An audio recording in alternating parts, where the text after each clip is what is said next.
Bienvenue sur Clapotis et je suis très heureuse aujourd'hui de recevoir à mon micro Sandrine Dirani qui est autrice, conférencière et surtout la créatrice de Zeneduc, une plateforme qui propose aux jeunes des méthodes pour réussir leur scolarité. Alors bonjour Sandrine. Bonjour Cécile. Tu proposes donc des méthodes aux jeunes pour bien réussir, gérer le stress, trouver les bonnes méthodes justement. Pour réviser, je me suis dit que c'était l'occasion et le moment parfait de te recevoir sur Clapotis, puisque si on réfléchit bien, nous sommes à quelques semaines des dates fatidiques des oraux, des écrits de français. Et je te laisse déjà peut-être présenter rapidement la plateforme, et puis après on va rentrer dans le vif du sujet avec toutes les questions qui intéressent nos jeunes. Oui, tout à fait. Alors écoute, l'objectif en fait de Zeneduc, c'est de proposer des formations qui mettent le jeune au centre de ses apprentissages. C'est-à-dire que l'idée, c'est de dire qu'il n'y a pas de connaissance sans connaissance de soi au préalable. Donc Bien sûr.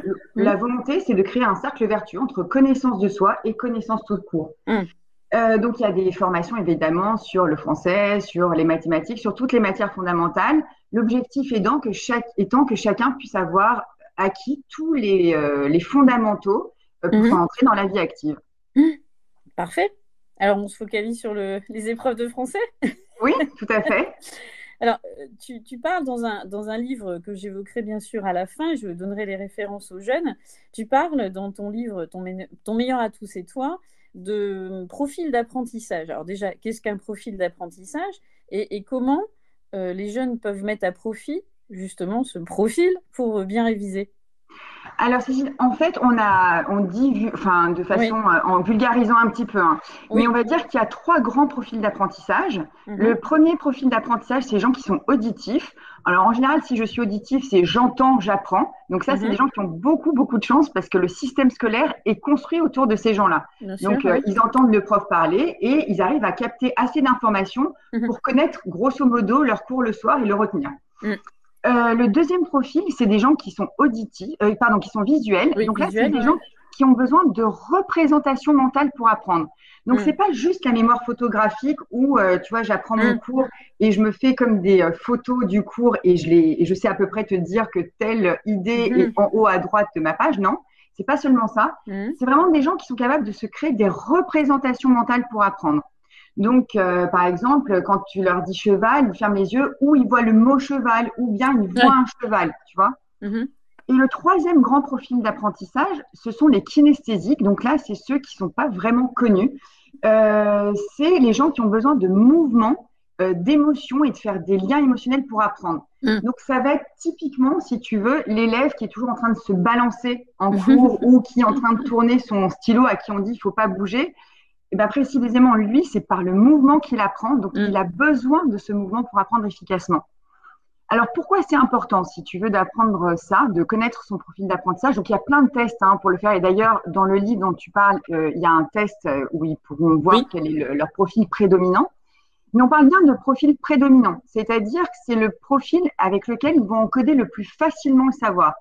Donc, par exemple, si tu veux, quelqu'un qui est plutôt auditif, il va devoir plutôt apprendre avec des podcasts, justement, apprendre en récitant son cours, tu vois, en s'entendant lui-même réciter son cours, ou bien en se faisant des questions-réponses avec un ami pour s'entendre, en fait, et entendre des voix. Quelqu'un qui est visuel va plutôt avoir tendance à apprendre en faisant des schémas, en faisant des cartes mentales, des sketch notes, parce que ça va ancrer plus facilement le savoir pour lui. Et quelqu'un qui est kinesthésique, il va devoir apprendre, il peut apprendre en mouvement, c'est-à-dire il faut qu'il prenne sa feuille, qu'il n'hésite pas à bouger. Il peut se faire aussi des représentations émotionnelles de ce à quoi ça lui fait penser pour mettre en lien dans son cerveau. Mais on dit bien que c'est un profil prédominant parce que si tu dois apprendre de façon privilégiée, on va dire, avec ton profil prédominant, il ne faut pas négliger les autres profils d'apprentissage pour apprendre vraiment bien efficacement. Parce que pour ancrer efficacement des apprentissages dans ta mémoire, le mieux, c'est quand même d'avoir fait intervenir les 3 profils. Tu parlais de… Moi, je sais qu'en cours, je parle de flashcards, mais les sketch notes, tu peux préciser peut-être? Parce que je ne suis pas sûre que tous les jeunes voient ce que c'est exactement. Alors, c'est vraiment de mettre en image les cartes mentales, tu vois, tu pars de quelque chose au centre et puis ça irradie.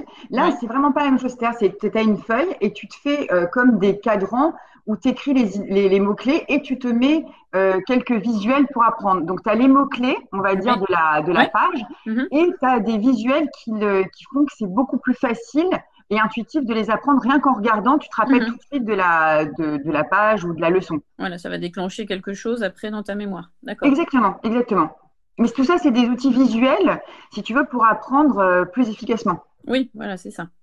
Alors, tu suggères aussi de faire un emploi du temps pour planifier les révisions. Alors, quel type de planning tu pourrais suggérer à nos jeunes là, qui arrivent dans quelques semaines devant les échéances? Comment on fait pour qu'il soit efficace et surtout qu'on le respecte, parce que c'est souvent ce que me disent les élèves, est-ce que je vais arriver à le respecter aussi? Alors, il y a deux choses déjà à savoir qui sont très très importantes pour comprendre pourquoi il faut faire un planning. La première chose qui est importante à savoir, c'est que on ne peut pas rester concentré plus de 25 minutes. Donc, c'est ce qu'on appelle la méthode Pomodoro. En fait, il faut se mettre des plages de 25 minutes parce qu'au-delà, en fait, le cerveau sature et donc il n'apprend plus. Donc, ce que je peux suggérer déjà aux jeunes, c'est de se faire plusieurs fois des séances de… Enfin, donc, normalement, on dit que c'est 4 fois des séances de 25 minutes qui sont séparées, enfin, par des pauses en fait de 3 à 5 minutes. Et au bout de 4 fois 25 minutes, ils doivent prendre une pause un peu plus longue, disons une demi-heure, et s'aérer surtout. Qui n'hésitent pas pendant leur pause à se lever, à ouvrir la fenêtre, à boire de l'eau. Ça va. Oui, excusez-moi. Non, mais ça paraît en fait futile dit comme ça. Il y a une vraie interaction entre le corps et l'esprit qu'on a tendance à sous-estimer dans les cultures occidentales, mais qui est fondamentale. Boire un verre d'eau va oxygéner le cerveau. Donc, c'est pas du tout un outil ou c'est pas du tout anecdotique, c'est très important. Ouvrir la fenêtre, prendre une bonne respiration, ça va aussi réoxygéner leur cerveau. Et puis, s'ils sont familiers avec ça, faire un petit exercice de méditation où ils reprennent un petit peu l'équilibre corporel, c'est aussi à encourager. Donc, en fait, tout ce qui va te mettre, finalement, te redonner de l'énergie et à favoriser. Donc, on va dire déjà qu'il faut segmenter en petites tranches de 25 minutes. Donc, déjà, qu'ils prévoient ça dans leur emploi du temps. La deuxième chose à savoir, c'est la réactivation.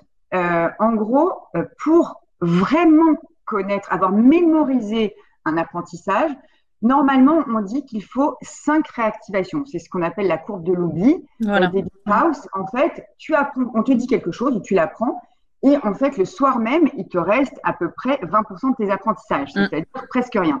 Si tu veux que cette courbe, contrebalancer, on va dire cette courbe, tu dois réactiver plusieurs fois ta mémoire. Donc, sur une semaine de révision, normalement, on dit, tu sais que c'est le soir même, et puis un jour après, et puis une semaine après. Là, ils n'ont qu'une semaine.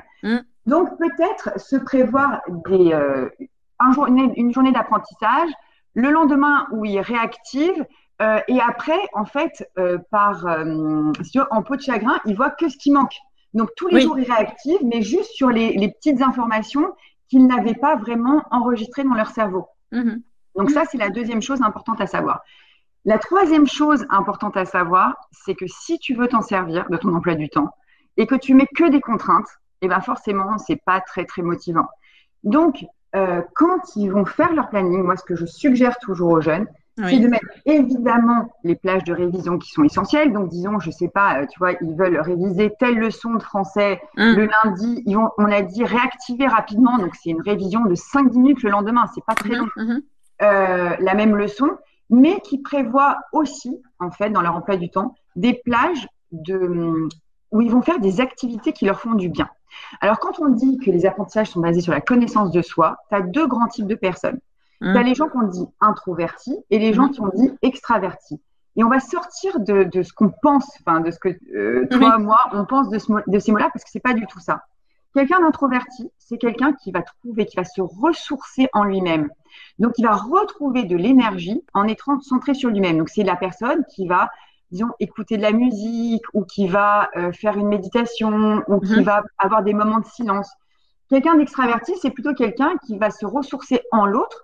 Donc, c'est celui qui va, pour se ressourcer, devoir voir ses potes ou les appeler ou faire une activité. Tu as des gens qui sont sportifs, qui se ressourcent par le sport. Donc, vraiment, pour se servir de leur emploi du temps, qui mettent de façon incompressible, c'est obligatoire qu'ils aient des moments où ils se font du bien, Bien où ils sûr. reprennent de l'énergie et qu'ils s'y tiennent. Ça veut dire ils n'ont pas Oui. fini de réviser je sais pas quoi, enfin je sais pas quelle leçon de français ou quelle figure de style, c'est pas grave.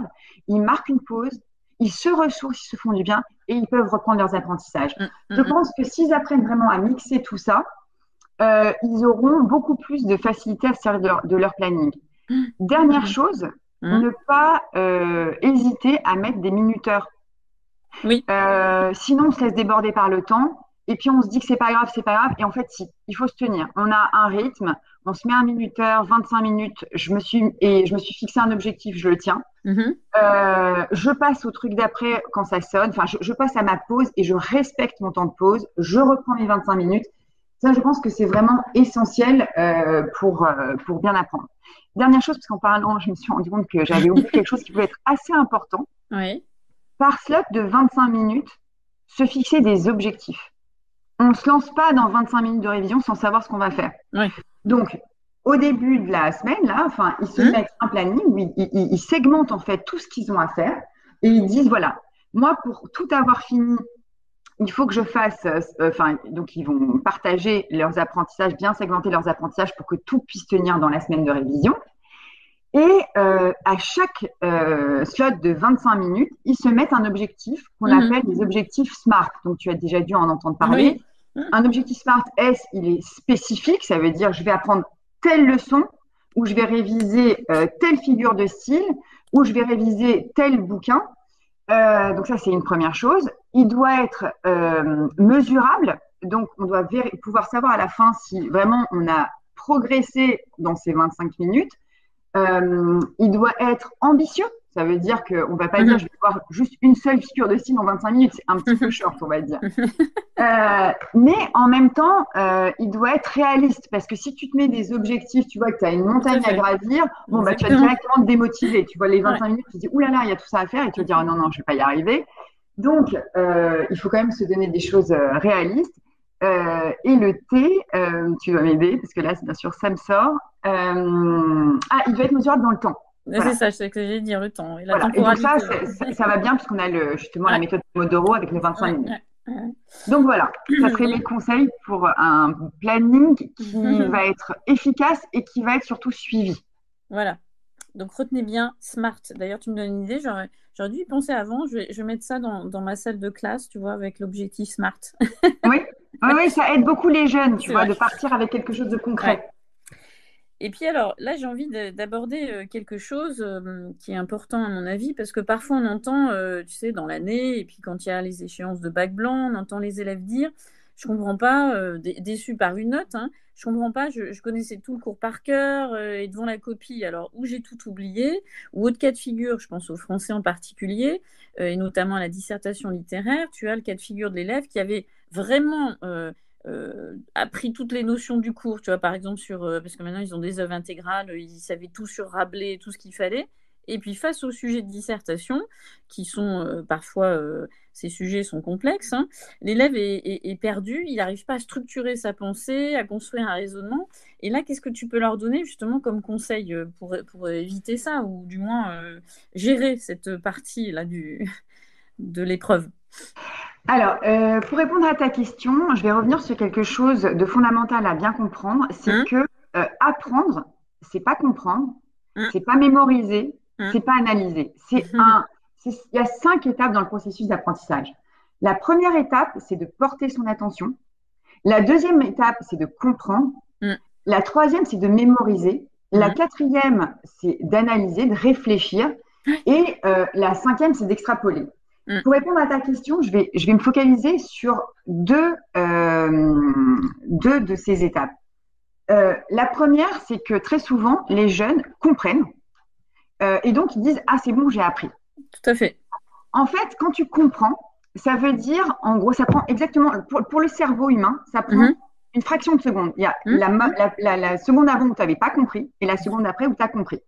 Donc, c'est une fraction de seconde.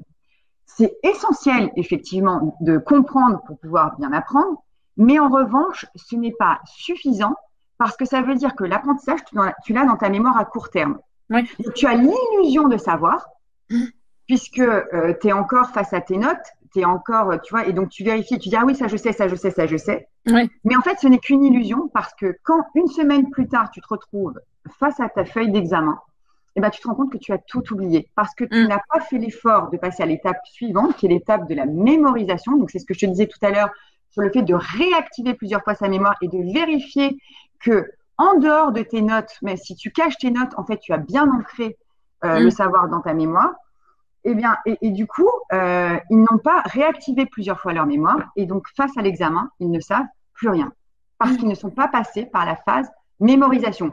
Donc, on revient bien sur la première étape, sur ta première question, essentielle de faire un planning avec des réactivations de la mémoire où tu vérifies que le savoir est véritablement ancré et que si tu ne prends pas tes notes, si on te pose une question, par exemple, tu peux vraiment réviser aussi avec des copains, hein, que si ton copain te pose une question précise, tu es capable de répondre précisément à cette question sans avoir recours à tes notes.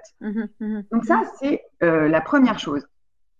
Ta deuxième question, c'était les gens finalement qui sont hors sujet. Donc, c'est ça en fait. Voilà, c'est des gens qui ont compris, c'est des gens qui ont mémorisé, donc on va dire que ces étapes ne posent pas de problème, sauf que face au stress, ils vont vouloir régurgiter tout ce qu'ils savent. Donc, ils ont appris Rabelais par cœur et ils vont nous faire un des tomes de Rabelais. C'est pas ce qu'on leur demande. En général, pour éviter cet écueil, la chose la plus importante à faire, c'est vraiment se focaliser sur les énoncés, sur ce qu'on attend de toi. Donc, avant de se lancer tête baissée dans l'examen, le meilleur conseil que je peux leur donner, c'est déjà de marquer une pause, de respirer profondément, donc de se libérer de tout le stress qu'ils ont et de faire le vide en eux, on va dire. Et après, de prendre le temps, parce que c'est jamais du temps perdu, d'analyser bien les questions, ce qui leur est explicitement demandé, et que ça, s'ils savent quelque chose en plus, tant mieux pour eux, pour leur culture générale, mais ce n'est pas ce qu'on leur demande dans l'examen. Donc, ils doivent vraiment faire le tri, forcer leur cerveau à faire le tri dans le stock des informations qu'il a, pour savoir l'information qui est vraiment pertinente pour répondre à la question donnée, et l'information qui n'est pas pertinente. Et quand bien même ils savent plein de choses en plus, c'est super pour eux, mais tant pis, ils le mettent de côté, ce n'est pas la question qui leur est demandée. Donc comme ça, on évite des hors-sujets et des énormes déceptions, effectivement. Oui, voilà, c'est ça. Alors, là, on est le jour J. On est le jour J. Oui, pardon. J'avais juste un petit truc à rajouter. Oui. Peut-être un petit outil qui peut vraiment les aider pendant… C'est très, très facile à mettre en place. Mais c'est un petit outil qui peut vraiment, vraiment les aider pendant cette phase de révision. Ouais. Quand on dit qu'on passe, si tu veux, de la compréhension à la mémorisation, en fait, il y a un petit outil pour le vérifier très simplement. Quand tu es à la compréhension, tu es encore dans une phase de perception. C'est-à-dire, quand on parle de perception dans les apprentissages, ça veut dire que tu es soumis à tes notes. Donc, tu vois quelque chose, tu vois tes notes, tu entends le prof et tu comprends ce qu'il dit. Donc, tout ça, en fait, tes sens t'envoient des informations que tu comprends. Pour vérifier que tu les as vraiment bien stockées dans ton cerveau, ce que j'encourage les jeunes à faire, c'est de prendre une feuille blanche. Donc, ils cachent leurs notes, ils n'ont plus accès à rien. Ils prennent une feuille blanche et ils essayent de se refaire la leçon. Donc, ils prennent le titre, déjà, ils essayent de voir s'ils se rappellent du titre, s'ils se rappellent du plan du cours, et ils commencent à remplir chacune des parties avec tout ce dont ils se rappellent. Alors, en fonction, comme on a dit tout à l'heure, des profils d'apprentissage, il y a des jeunes qui vont te mettre des mots-clés, il y a des jeunes qui vont te faire des schémas. Peu importe, ça, c'est vraiment pas un problème. Mais vraiment, mettre tout ce dont ils se rappellent dans chacune des parties. Une fois qu'ils ont vraiment tout rempli, à ce moment-là, et seulement à ce moment-là, ils reprennent leurs notes et ils voient ce qui manque dans ce qu'ils avaient dans leur feuille blanche. C'est ce qu'on appelle la technique du gruyère. Et après, en fait, session après session de révision, ils ne révisent que les parties manquantes, que les trous du gruyère, et ça leur permettra de vraiment vérifier que leur cerveau, face à une feuille blanche, est capable de ressortir l'information. Et c'est vraiment une façon très facile et très puissante de vérifier qu'ils ont bien ancré les apprentissages. Belle image, hein, la technique du gruyère. Voilà, exactement. Alors là, on est donc le jour J. on est là dans quelques jours à l'écrit. On sait que pendant 4 heures, ils vont plancher sur un sujet de disserte ou de commentaire littéraire. Et puis, j'anticipe, ils vont après faire passer l'épreuve orale. Tu le sais par expérience pour avoir plein d'élèves en session. Beaucoup d'élèves là commencent à stresser. Commencent un petit peu à cauchemarder en se disant puis c'est normal hein, en français si quelque part c'est leurs premières épreuves là qu'ils connaissent véritablement. Pour terminer, tu as des petits conseils là pendant le temps de révision, juste quand ils sont devant la porte avant de passer l'oral ou de rentrer dans la salle de l'écrit, et puis après, qu'est-ce que tu pourrais leur dire là?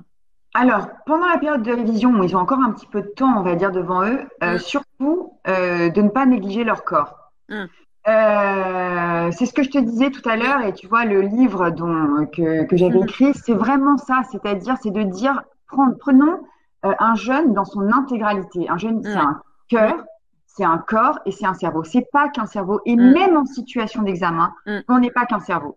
Donc, pendant la période, en fait, des examens, on respecte son corps. On mange de façon équilibrée. On essaye de dormir suffisamment. On essaye de prendre des vitamines pour se renforcer. Et surtout, on essaye de commencer à faire quelques exercices pour se relaxer. Parce que tout ce qui va être important, il y a beaucoup de jeunes qui ratent leurs examens, pas parce qu'ils connaissaient pas parce qu'ils ont suffisamment appris, simplement parce qu'ils vont trop stresser au moment de l'examen. Donc, on apprend à retrouver un équilibre dans son corps. Donc, c'est ce que je te disais tout à l'heure, hein, comme on dit, enfin, moi, je suis pas pour des méthodes que tu appliquerais, ça dépend de chacun. Il y a des gens qui vont se ressourcer en allant courir, si tu veux, faire un footing de 30 minutes, et tu as des gens qui vont se ressourcer en faisant une méditation. Moi, peu importe. À un moment, il faut qu'ils se recentrent et qu'ils écoutent leur corps et qu'ils mettent leur corps en condition de réussite. Maintenant, on est à 5 minutes de l'examen. Voilà. Tu fais le vide en toi, déjà. Plus de révision 5 minutes avant l'entrée dans la salle, ça ne sert absolument à rien, évidemment, sauf à se stresser, à se dire, ah, tiens, je ne savais plus, alors qu'on sait.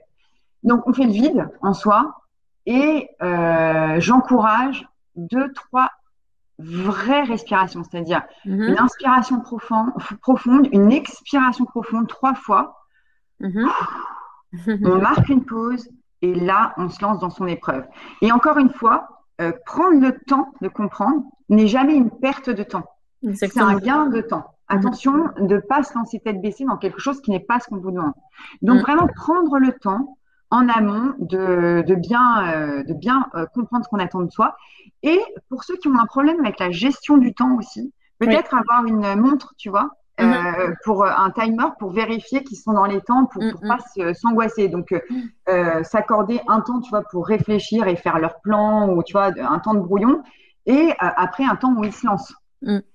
Et ne pas se soucier de regarder ce que font les autres à côté aussi. Ah bah oui, ça c'est évidemment, c'est pas parce que quelqu'un est en train de gratter qu'il est en train de réussir son examen. Voilà, non, parce que c'est ce qu'on disait tout à l'heure, tu peux être totalement hors sujet, et de toute façon, mieux vaut être synthétique, carré, bien répondre aux questions, quitte à avoir pris un peu plus de temps et avoir écrit un petit peu moins. Donc vraiment, on ne sait pas ce qui se passe ni sur la copie d'autres, ni dans la tête des autres, on se concentre sur soi. Sur ce qu'on sait, on essaye de mobiliser son cerveau pour ressortir, et puis on panique pas, c'est-à-dire si pendant les 5 premières minutes il n'y a rien qui vient, on attend un mot-clé, on attend un truc et tout va finir par revenir, donc surtout on panique pas. Et comme tu le sais là, de français, à moins d'être le premier convoqué le matin ou l'après-midi, pendant que tu prépares, tu as un autre élève qui fait son explication, sa lecture linéaire, l'entretien, etc. Et souvent, les élèves disent mais comment faire pour s'isoler, qu'on ne soit pas tenté d'écouter. Alors, ils ont le droit au boule qui est, hein, mais certains, ça les embête.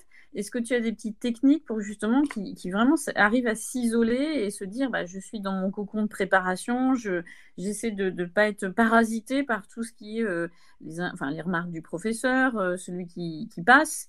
Est-ce que tu as des petites astuces par rapport à ça? Alors, on va pas se cacher que c'est quand même vraiment difficile. C'est vrai que quand tu as quelqu'un qui passe, de toute façon, ton esprit est tenté. Et puis, en fonction des profils, tu as des profils. Alors là, c'est de personnalité, hein, mais qui vont être plus tentés par, tu vois, qui entendent une mouche voler. Et puis, tu as ceux qui arrivent, qui ont une capacité de concentration incroyable et qui arrivent à rester dans leur truc. Donc, il n'y a pas vraiment, si tu veux, d'outils magiques. Ce que je peux leur dire, c'est vraiment d'essayer c'est ce qu'on disait tout à l'heure, si tu fais ces respirations, déjà, tu es dans un temps calme. Ça. Voilà, c'est ça. Voilà, tu rentres dans ton cerveau et puis tu as beaucoup plus de chances quand on dit concentré, c'est d'être centré en fait. C'est centré en toi et du coup faire abstraction de ce qui se passe ailleurs. Mais on va pas leur mentir, ça reste quelque chose de plus compliqué. Eh bien, écoute, merci pour tous ces conseils, non pas de dernière minute, hein, c'est des conseils très précieux, hein, puisqu'il reste encore quelques semaines. Et puis moi, j'invite très vivement les élèves et puis les parents à se diriger aussi vers ton livre. Donc, tu peux redonner les références, hein, même si je les ai données tout à l'heure. Alors, c'est Ton meilleur atout, c'est toi, aux éditions De Book Supérieur.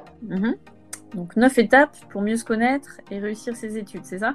Exactement. En fait, c'est 9 étapes à travers, c'est ce que je te disais tout à l'heure, le corps, le cerveau et le cœur, pour montrer qu'on est un être humain entier et que pour réussir, et d'ailleurs, je déteste ce mot, mais pour pouvoir apprendre efficacement, en fait, on a besoin de prendre ces 3 dimensions parce que l'une ne va pas sans l'autre. Des tests, des petits quiz, des vidéos, des audios, enfin bref, un livre plus que complet, hein, je le dis parce que je l'ai épluché de A à Z. Et donc, je vous mettrai bien sûr en référence ce livre que vous trouverez à la fin du podcast. Et puis, je vous dis très bonne révision. N'hésitez pas à nous contacter si besoin. Et encore un très très grand merci Sandrine, car je sais que ton temps est précieux. Merci à toi. Merci à toi Cécile et bon courage à tous.